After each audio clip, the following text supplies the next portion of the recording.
சுட்டு சுட்டு என்கிட்ட சோகமாக இருக்க? என்னாச்சு பிள்ளைக்கு? ஒய் ஏன் சோகமாக இருக்கீங்க?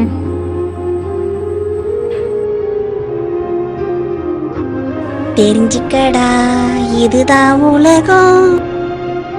என்னாச்சு?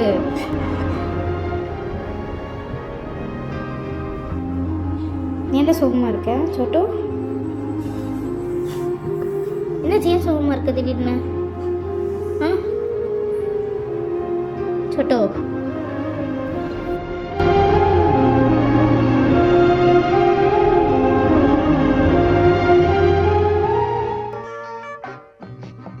இல்லை, எனக்கு புரியல.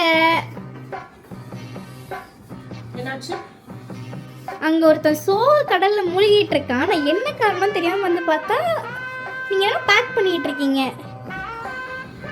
ஆமாங்க, ஒரு எமர்ஜென்சி ஒன்று திடீர்னு கால் வந்துருச்சு, அதான் கிளம்பிட்டு தான் இருக்கு. ஊருக்கு கிளம்பிட்டு இருக்கோம், வேற ஒன்றும் இல்லை.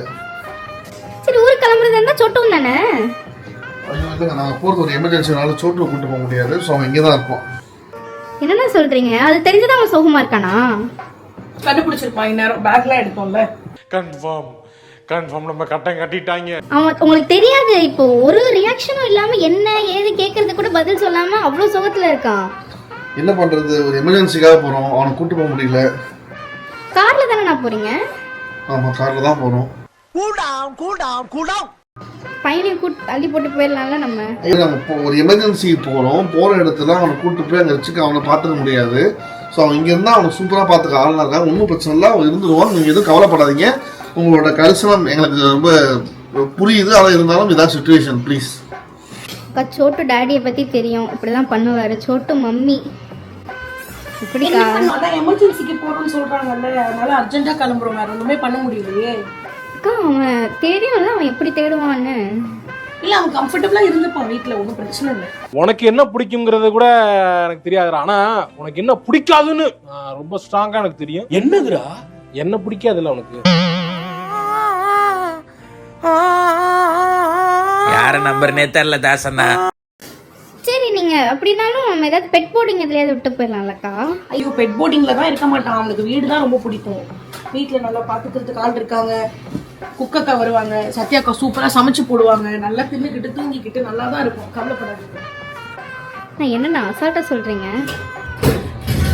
அதுதாங்க உண்மை, நிஜமாதாங்க சொல்கிறேன். அவன் வந்துடுவாங்க, அவன் பாட்டுக்கு ஜாலியாக இருப்பாங்க. அவனை நான் கூட்டு போய் அவன் ட்ராவல், அவனுக்கு ஃபுட்டு, அங்கே அவனை பார்த்துற சுச்சுவேஷன் கிடையாது. அங்கே அவனை பார்த்து யாரும் கிடையாது. எங்களை தவிர யாரும் அவனை பார்த்துக்க முடியாது அங்கே போனான். ஸோ இங்கே இருந்தால் அவனுக்கு இந்த வீடு ரொம்ப பிடிக்கும், இந்த ஆளுங்கெல்லாம் தெரியும் அவனுக்கு. ஸோ அவன் பாட்டு சாப்பிட்டு இருந்தப்போ அவன் கொஞ்சம் மிஸ் பண்ணுவாங்க, இல்லைன்னு சொல்ல. ஆனால் இருந்தாலும் நாங்கள் இந்த வீடு இருந்தால் அவனுக்கு போதும். எங்களோட வீடு அவனுக்கு ரொம்ப சூப்பராக இருக்கும். ஸோ வீட்டை அவன் பார்த்துட்டு அவன் பாட்டு ஜாலியாக இருப்பான். எனக்காக வெயிட் பண்ணிட்டு இருப்பான். அங்கே போயிட்டு 2 நாள் உடனே ஓடி வந்துடும். அவனை பார்த்துருவோம். 2 நாளா? ஜஸ்ட் 2 days வந்துடுவோம். நான் என்ன கேட்க ஆள் இல்லைன்னு பண்ணிக்கிட்டு இருக்கீங்களா? நாங்களாம் யாரும் தெரியும்ல. ஐயோ மன்னிச்சிருங்க, 2 நாள்ல வந்துருவோம். சோட்டு ஃபேன்ஸ், இதை வந்துட்டு நீங்க கண்டிப்பா இதை கேள்வி கேட்டே ஆகணும். பையனை 2 நாள் எங்க விட்டு போறேன்றாங்க. ஆபீஸ் போறதுக்கு டைம் ஆயி போச்சு, நீங்க வேற ஆள்கிட்ட கிட்ட தெரிஞ்சுக்க இருங்க. வேணா நீங்க ஒண்ணு பண்ணுங்க, யாராவது கொண்டு போய் வீட்டை கூட வச்சுக்கிறீங்களா சொல்லுங்க, வச்சுக்கோங்க, எனக்கு பிரச்சனை இல்லை.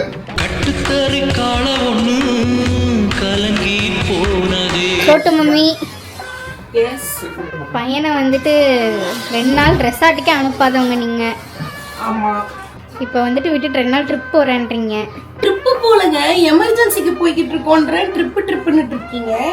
ஹேர் ஸ்டைல பார்த்தாவே தெரியவனா இவற்றை கேட்கலாமா வேணாமான்னு. Bad man. பாத்துக்கோங்க, சோட்டு ஃபேன்ஸ்லாம் கொந்தளிச்சிட்டு இருப்பாங்க, பையனை தனியா விட்டு போறீங்க. ஒன்னும் கொந்தளிக்காதீங்க, பக்காவா இருப்பான் பையன். கொஞ்சம் ஃபீல் பண்ணுவான், போன ஓகே, கொஞ்ச நேரத்துல சரியா போயிடுவான். சோட்டு ஃபேன்ஸ்லாம் கமெண்ட்ஸ்ல போட்டு தாக்க போறாங்க மம்மியும் டாடியும். அப்பெல்லாம் எதுவும் தாக்காதீங்க ப்ளீஸ். அவன் நல்லா கம்ஃபர்டபுளா ஜாலியா இருப்பான். எப்பயுமே பழக்கம் தான். உடனே வந்துருவோம் நாங்க, நாளைக்கு இல்லை நாளைக்கு மேக்ஸிமம் வந்துடும். ஏப்பா சுட்டு கேட்க மாட்டியாடா நீ இதையாது? அவன் பாருங்க, அவன் சோகமாகி தாகமாகி தண்ணி குடிச்சிட்டு இருக்கான். Don't speak loose talk. என்ன சோகமெல்லாம் தண்ணி கொடுப்பாங்களா? என்னத்தையாவது சொல்றதா இருக்கு. ஓந்தாங்கம்மா, டாடி வந்து உனக்கு தெரியல. டாடி கொஞ்சம் நேரம் உட்காந்து கேட்க சரியா சமத்துல வீட்டை பார்த்துக்கோ குட் பாய் பார்த்துக்கோ வீட்டை கால் பண்ணு வீட்டுக்கு சொல்ல வீட்டுக்கு சம்மந்தா பார்த்தாங்க சரி குட் மார்னிங் வெரி ஜஸ்ட் அவ்வளோதான் கத்தக்கூடாது சரியா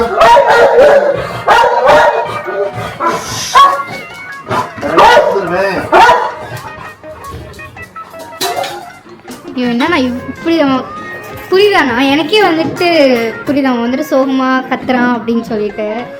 புரியுது இங்க பாருங்கப்பா சொல்லுமா காக்கி தூக்கிச்சு பாரு. அச்சோ ஐயோ சொல்லிட்டு கார்கி சொல்லுங்க என்ன கார்கி பிரச்சனை ப்ளீஸ் வாங்கி வாங்குறது நீ இப்படிப்பா வாங்குறது இப்போ எப்படியாவது வாங்குமா ப்ளீஸ்மா நீங்க இப்ப கலந்துக்குள்ள அந்த காக்கி எடுத்துருக்கு எனக்கு புரியுது அதை வாங்கிக்கிறேன் அவனை மாட்டாடா என் பம்பர கட்ட மண்டையா சொல்லட்டுமா தகப்பனே குட் பாய் எவ்வளவு முக்கினாலும் நடக்காது நம்ம கொடுங்க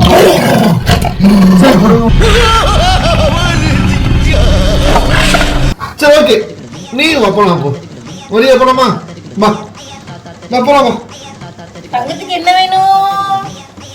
தங்கத்துக்கு இது வேணுமா காக்கி வேணுமா?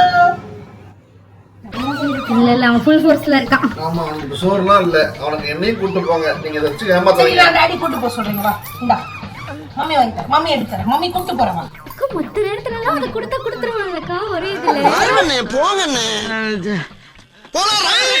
எத்தனை வேலை பார்த்துக்கிட்டு நாங்க முட்டை பண்ண